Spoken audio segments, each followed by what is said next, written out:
Hello friends, मैं आप सभी का स्वागत करती हूं अपने YouTube channel Kali ji study खजाना पर। फ्रेंड्स, आज की वीडियो आप सभी के लिए बहुत ही महत्वपूर्ण होने वाली, क्योंकि आज का हमारा टॉपिक है पठार क्या हैं और विश्व के प्रमुख पठार कौन कौन से हैं।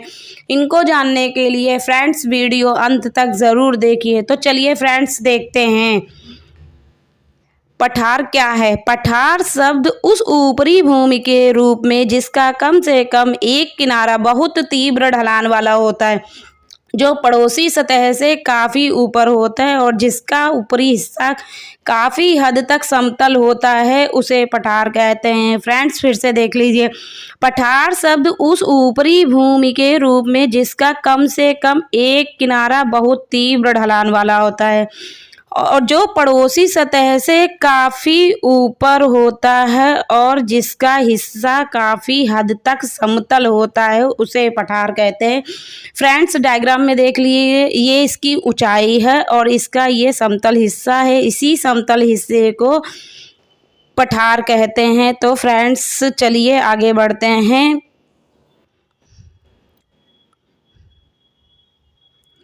विश्व के प्रमुख पठार देखते हैं।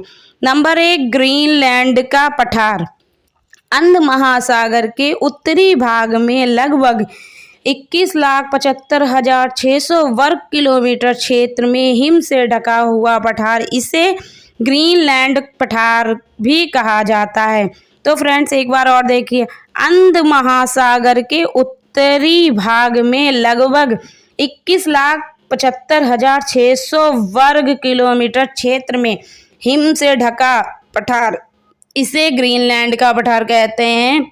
फ्रेंड्स डायग्राम में देखिए, ये हिम से ढका हुआ पठार है, इसे ही ग्रीनलैंड पठार कहते हैं। तो फ्रेंड्स आगे बढ़ते हैं, चलिए देखिए।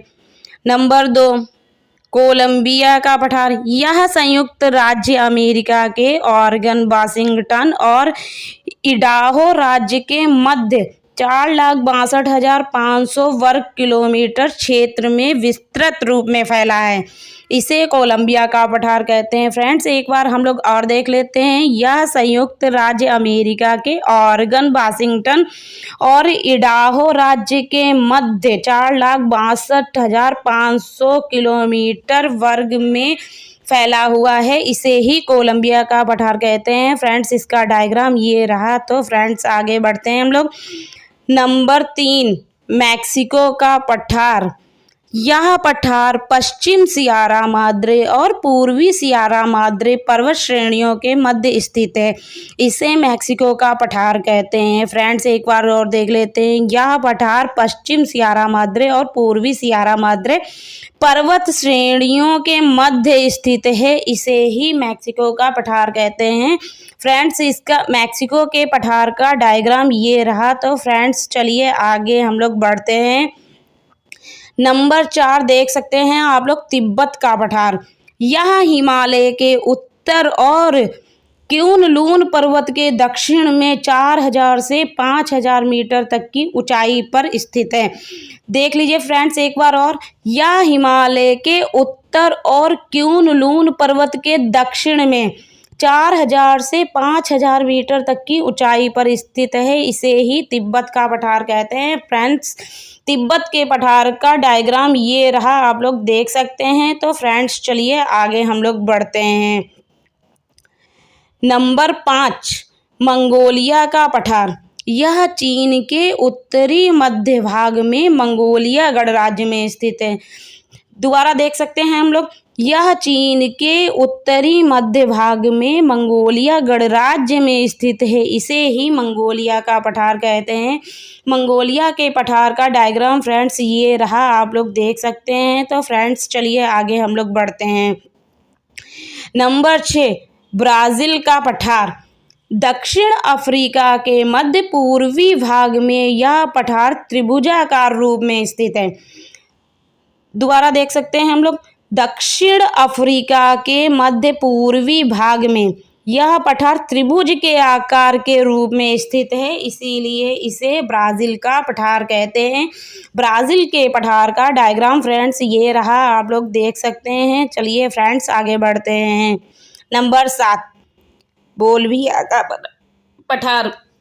यह पठार 800 किलोमीटर लंबा और 128 किलोमीटर चौड़ा और इसकी औसत ऊंचाई 3110 मीटर है। यह बोलिविया के एंडीज पर्वतमाला क्षेत्र में विस्तृत है। यह पठार 800 किलोमीटर लंबा, 128 किलोमीटर चौड़ा और इसकी औसत ऊंचाई 3110 मीटर है।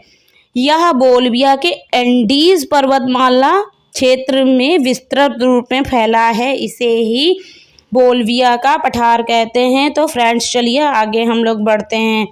नंबर 8, अलास्का का पठार। इसका निर्माण यूकन और उसकी सहायक नदियों द्वारा हुआ है, अतः इसे यूकन का पठार भी कहा जाता है। कनाडा की ओर इसकी ऊंचाई लगभग 900 मीटर है। तो फ्रेंड्स दोबारा देख लेते हैं हम लोग। इसका निर्माण यूकन और उसकी सहायक नदियों द्वारा हुआ है, अतः इसे यूकन का पठार भी कहते हैं। कनाडा की ओर इसकी ऊंचाई लगभग 900 मीटर है, इसे ही अलास्का का पठार कहते हैं। अलास्का के पठार का डायग्राम ये रहा और इसके साइड से ही फ्रेंड्स नदियां जाती हैं। तो चलिए फ्रेंड्स आगे बढ़ते हैं। नंबर 9, ग्रेट बेसिन का पठार। यह कोलंबिया पठार के दक्षिण में कोलोरेडो और कोलंबिया नदियों के मध्य 5,25,000 वर्ग किलोमीटर क्षेत्र में विस्तृत है। फिर से देख लेते हैं। यह कोलंबिया पठार के दक्षिण में कोलोराडो और कोलंबिया नदियों के मध्य 5,25,000 वर्ग किलोमीटर क्षेत्र में विस्तृत है, इसे ही ग्रेट बेसिन का पठार कहते हैं। इसका डायग्राम ये रहा। तो फ्रेंड्स चलिए लास्ट और आखिरी पठार देखते हैं हम लोग। नंबर 10, कोलोरेडो का पठार। यह ग्रेट बेसिन के दक्षिण में स्थित है। इसका विस्तार यूनान और एरिज़ोना राज्य में पाया जाता है। तो फ्रेंड्स एक बार और देख लेते हैं। यह ग्रेट बेसिन के दक्षिण में स्थित है। इसका विस्तार यूनान और एरिज़ोना राज्य में पाया जाता है, इसे ही कोलोरेडो का पठार कहते हैं। फ्रेंड्स इसका डायग्राम ये रहा, आप लोग देख सकते हैं। तो ये पूरा डायग्राम है। तो फ्रेंड्स उम्मीद करती हूँ कि आपको वीडियो बहुत ही अच्छी लगी होगी। अगर वीडियो अच्छी लगी है तो आप लोग मेरे चैनल को सब्सक्राइब करिए, लाइक कमेंट शेयर करिए। Friends thank you.